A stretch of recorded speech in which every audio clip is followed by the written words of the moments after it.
This is the Ear Science Podcast, the science of healthy hearing.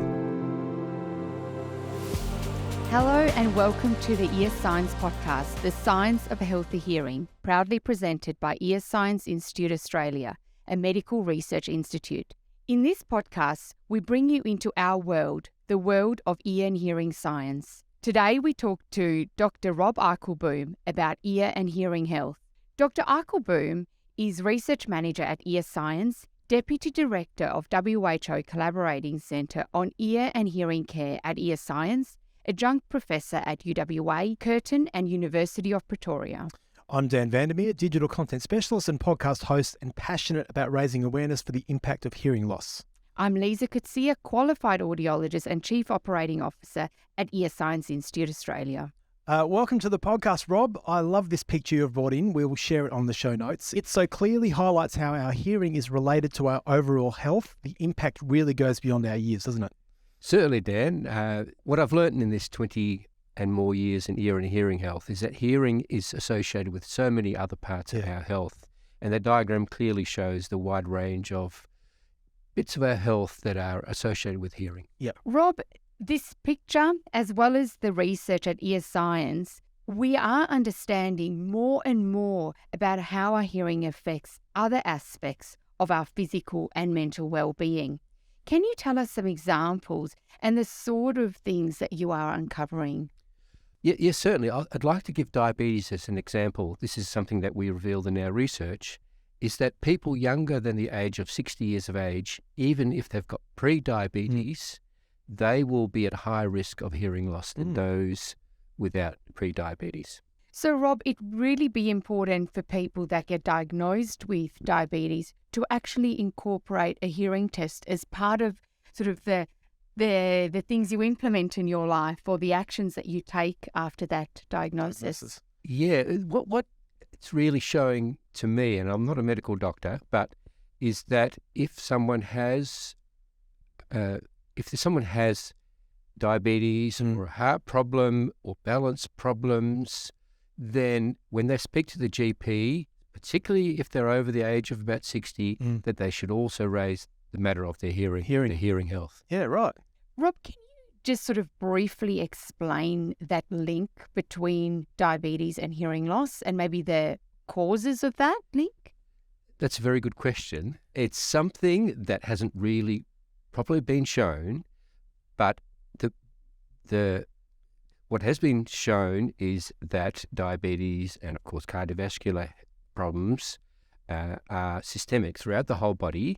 And, of course, the blood vessels also go through our hearing system into the middle ear and into the inner ear. And, of course, that's where we hear. And we suppose that if our heart health is not great or we've got diabetes and our blood flow is compromised, that it also affects how the nutrition gets to our hearing system, and that then in turn affects the health of our ear cells, and then in turn then can affect how we hear. Yeah, wow. So, Rob, clearly that's a physical issue. We spoke in season 1 with Dr. Beck Bennett about hearing loss and the emotional impact of that. How does that impact your well-being overall? I imagine not very well. Well, it's another interesting question. Thank you. Generally we break these things into general health or physical health and our mental health or our psychosocial health. And I explained about diabetes, cardiovascular disease. We generally call that our general health or physical health. And then there's, of course, our emotional health, our mental health. And research has also shown, that work we've been involved with, is that if you have a hearing loss, if you have ear disease, if you have tinnitus, if you have hyperacusis, then there seems to be a direct impact on your mental well-being. And that then, in turn, has also been shown then sometimes to impact your physical health. Yes. So it's really interesting that we shouldn't be seeing health as just the heart, just the blood vessels, just the brain, just the hearing, just the eyes, but everything seems to be interrelated, and a change in one will have an impact in something else, which may have in turn an impact in another area. Yeah. So that adage about, the knee bone's connected to the shin bone, We're all connected. Correct. Correct. My very simple way of saying And that reinforces that when you go and see a GP, you shouldn't just be talking about what you feel Yes. today, but just in general about your health. Yes. And that he or she should also be asking about your hearing Yep. if you're there, say, for your diabetes. Yeah. So, Rob, how do you believe then that this information can better help people manage their hearing and overall health? Well, I think we have to, let's say, educate Yes. two groups of people. It's general community as well, to Yes. be more aware of the fact that we have to take a holistic attitude to health. Yep. And also the health system. We've become very specialised. We've got our ophthalmologists and our ENTs and our cardiologists. Yep. But that has put some barriers in between delivering effective health. Right. And so ideally, particularly GPs, should be taking a holistic approach. I think many do. And once again, just because we're biased, we think hearing, of course, should feature highly in the discussions about all aspects of health. Absolutely. So, Rob, later on in this season 2 of the podcast, we're actually going to get a GP on as well. So it'd be really important for us to take this message to the GP and see how they approach hearing health in general health and how we could potentially inform the GP of some of these connections, hearing loss and diabetes and cardiovascular disease, and how they may need to think about incorporating hearing more often into the general health plan for their patients.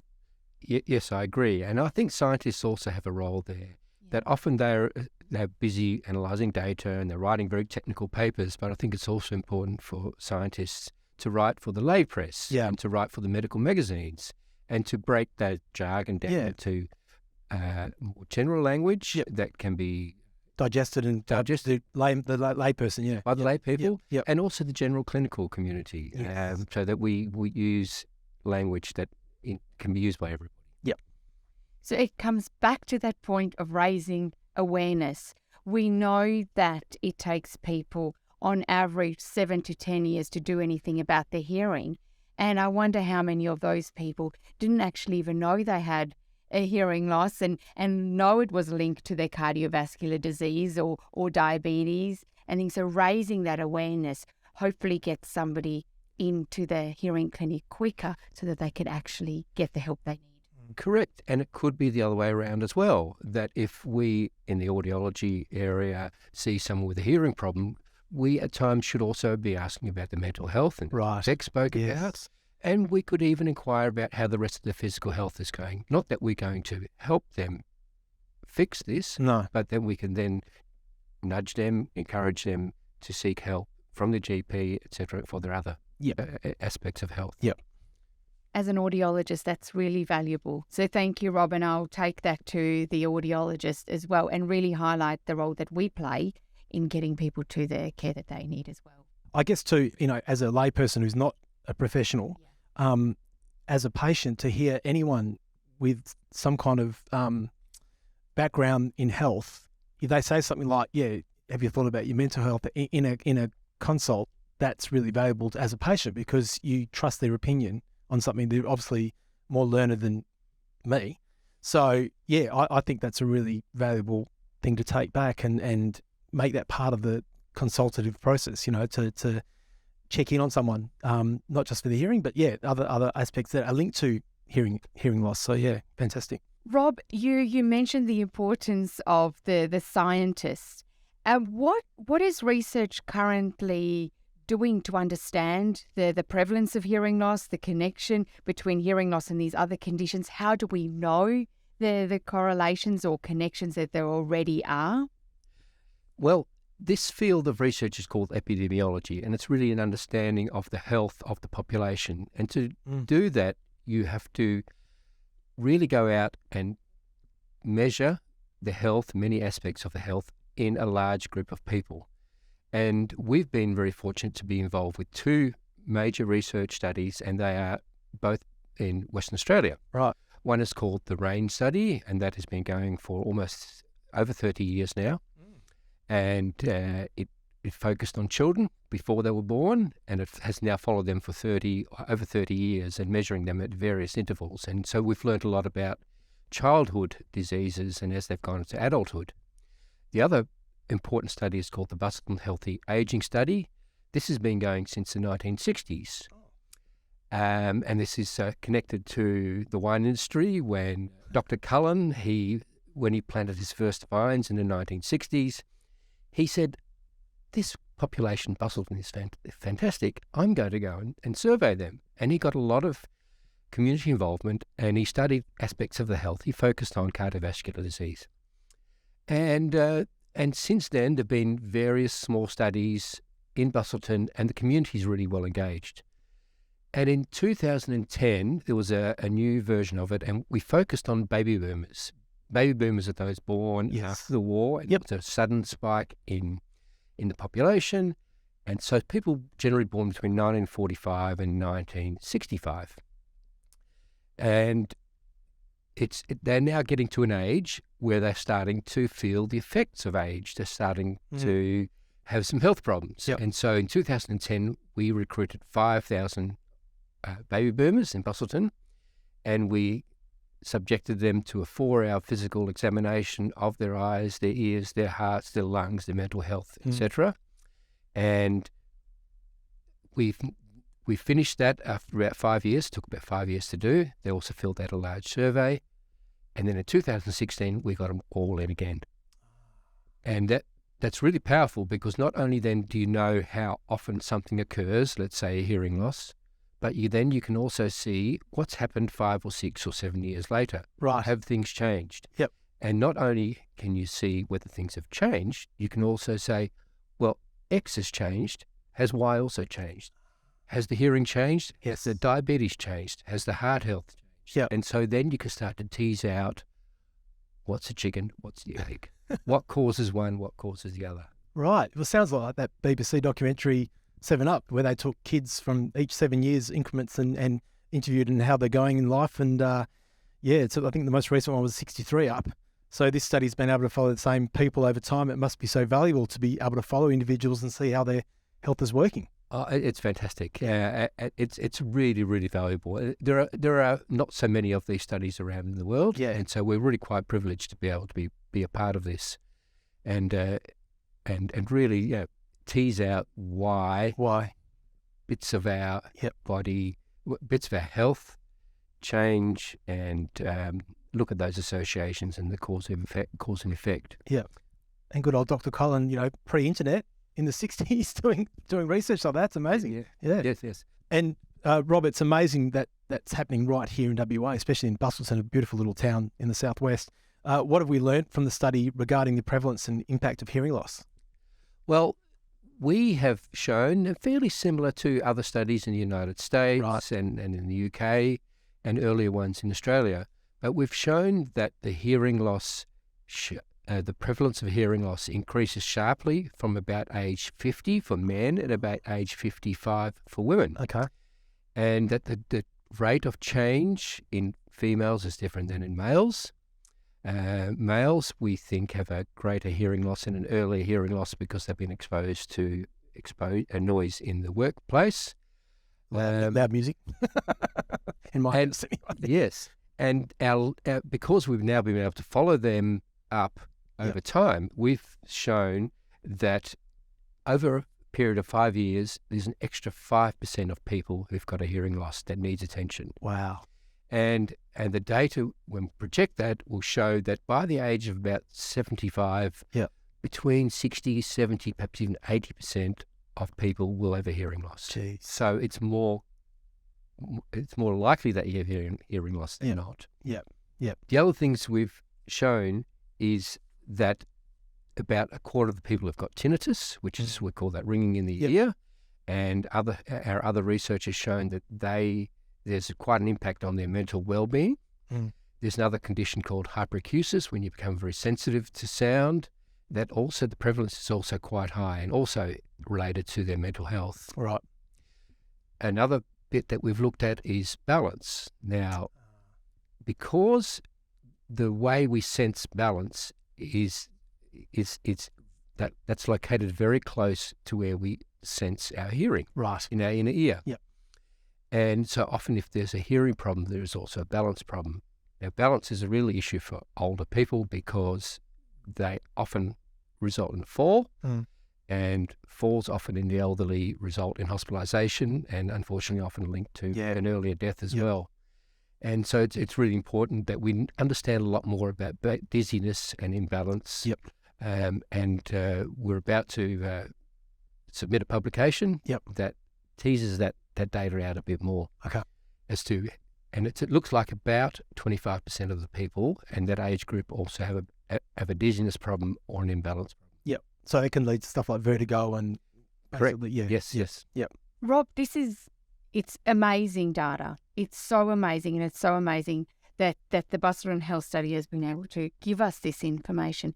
How are the researchers now ensuring that this data is used to actually improve the quality of life of those people with tinnitus, with balance problems, with hearing loss? That's sometimes a bit of a tricky thing for scientists to answer.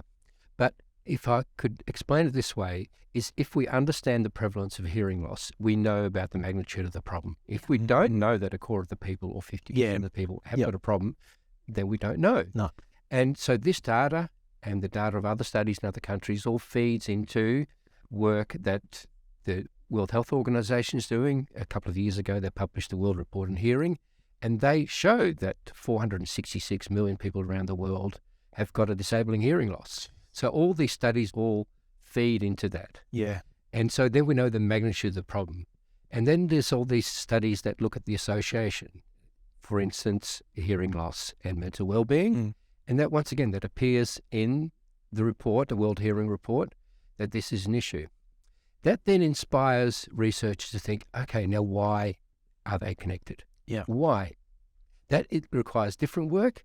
And then another form of inquiry can be, okay, so how can we then fix it? And then you have to do what's called an intervention study. Yep. You have a group of people that you give a tablet or a treatment Yep. or rehabilitation to, another group that you don't. And you see whether your treatment works. Yep.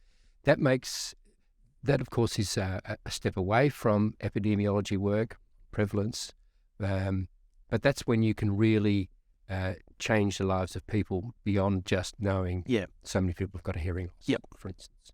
I'll just remind our listeners, in season 1, we heard from Sasha and she spoke about tinnitus. So there's lots of information there on how, understanding tinnitus, but also on how to manage tinnitus.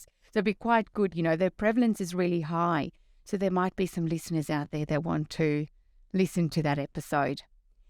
Rob, the other thing I was going to comment is hearing loss is the number one risk factor for dementia. Have we learned anything from the Busselton Health Study on the link between hearing loss and dementia? That's a very interesting question, and we're both aware, of course, that there's been some recent landmark publications that have shown that hearing is one of the most important risk factors for cognitive decline and for dementia, particularly in midlife. However, what our definition of midlife has been really changing in recent years. And now, I guess, midlife is when you're in your 70s and your 80s. And so that's really intriguing for us in the Busselton Health Study, is that we've been tracking people when they've been aged about 45 to about 60. Yep. They're all pretty healthy. They're all relatively young, we could say. And so they're not showing many signs of cognitive decline. However, we're really keen to analyse this next set of data, and then hopefully we'll have some funding to do data when they're in their 70s, late 70s and 80s. And then I think we'll be able to show a little bit more what this association looks like. Yep. So at this stage, I can only say stay tuned. A hook and tease, I love it. So, Rob, you mentioned both tinnitus and cognition. So in season 1, we heard from Sasha Benatar, and she presented on tinnitus, and Donna Giacotti presented on cognition and hearing loss. So if you want more information on those topics, just head to season 1. There you go. Yeah. Rob, I read in the local paper that the Lions Hearing Clinic audiologists and some of the researchers, such as yourself, have been wearing hearing aids to understand what hearing aids clients experience. What has that experience taught you? interesting because I put my hand up because I think I've got a bit of a hearing loss. My wife sometimes says, you're not hearing properly. That's selective. That's okay. So I thought I'll put my hand up and wear the hearing aids, and they've been adjusted for my little hearing loss. But to me, what's more important is that myself as a researcher and other researchers, that we don't just focus on our little field. Yes. We encourage at the Ear Science a multidisciplinary research. So we work with psychologists, with engineers, with epidemiologists, with a wide range of clinicians. But we also should work with our colleagues in our clinics. Yes. And so we should understand what our clinicians go through. Yep. And also what the people with hearing loss go through. So what better way than to wear a hearing aid for a while? To be a patient, Yes. Yeah. And it was a really interesting experience. Yeah, right. They're not always very comfortable. They tickle a bit. Yeah. They're extremely light. If at one stage I took my mask off when I was walking across a lawn and the hearing aid ended up in the lawn, and it took me a while to find it. But that, in the end, they're quite comfortable. Yeah. What I really like about is not so much about hearing loss, but the fact that I can stream podcast. Yes. I can stream music. I can take a phone call. I can join in with meetings at work and across the world. Yeah. And so hearing aids have become more than just about hearing, which is important. Yes. But also as almost a lifestyle product, as a technology product. And I know Lisa is really interested in what else hearing aids can do, and there's been a lot of technological advancements in hearing aids. That's right, Rob. So I was also part of this group of audiologists, scientists, administration officers that wore the hearing aids, really just to experience what our clients experience. And the mask was, because it was sort of height of mask kind of thing, and just knowing how difficult it is actually to take your mask off with a hearing aid. Yes. So it gave you empathy. Go, when somebody says, oh, my hearing aids keep falling off, we can actually go, this is a little strategy on how to better manage it before you lose your hearing aid. But definitely, Rob, it's dealing with hearing, but it is bringing back to the first question and the picture that you've brought to us, and it's hearing and well-being. And the hearing aids are now not just addressing hearing loss, but actually connecting you with the world in the way that things happen. We all listen to our phones via Bluetooth. We all have Teams meetings, and the hearing aids can now link to your phone, link to your computer. We know the link between hearing loss and cardiovascular disease. The new hearing technology actually measures your steps, measures how far you walk. So it actually really ensures that you get active. Yep. So it's really powerful, the role that hearing aids now have in not just improving your hearing, but your overall well-being. And that brings us back to where we started as well, is that why are we doing this epidemiology research? Yes, we want to know about the facts, how many people have got a hearing loss. But this is called, to remind everybody, Boston Healthy Aging Study. It's important that as we know that the population of older people is increasing, that people age in a healthy manner. Yes. So that we all have to die. Yeah.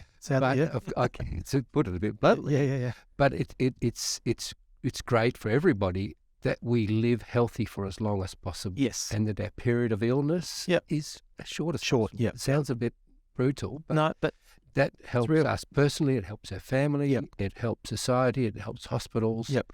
We know that hospitals are not a great place to go. So the healthier we can be, and that's why looking after our hearing, our cardiovascular health, our exercise, etc. That way we age in a healthy manner. And then if I can bring it back to wearing hearing aids, why I think this is important that we as researchers did this is that we, as I said, don't just focus on our own little area, but that we understand how the patients deal with their hearing loss. And another example of how we do this is that when we have new researchers come in, part of the induction process is they spend half a day or a day in the clinics, and they sit with audiologists and they watch what happens, and they see how our audiologists assess and how they diagnose and how they manage people with hearing loss. And they can see it from their perspective, and also from the perspective of the patients. Yep. Rob, I also feel that this is a form of translating research. It's taking the epidemiology outcomes and the prevalence and the connection to hearing loss and other conditions and actually putting it in the hearing aid so that it's not just dealing with the hearing loss, but it's dealing with those other factors that person may be experiencing as well. Correct. So, there's that's the most important thing in research is how do we get that research to the patient? Yes. And this is what we're doing. And there's no way that a scientist can develop an intervention without speaking to the person or understanding the problems. Yes. And so it just raises the other thing that we're quite active with, and it's called consumer involvement in research. We've now got consumer panels, and they come in really early in our research projects, and we ask them questions. We ask them to help us design the research. We give them the feedback. They give us feedback and saying, well, that's a good question. That's not a very good question. That's never going to work. Have you tried this?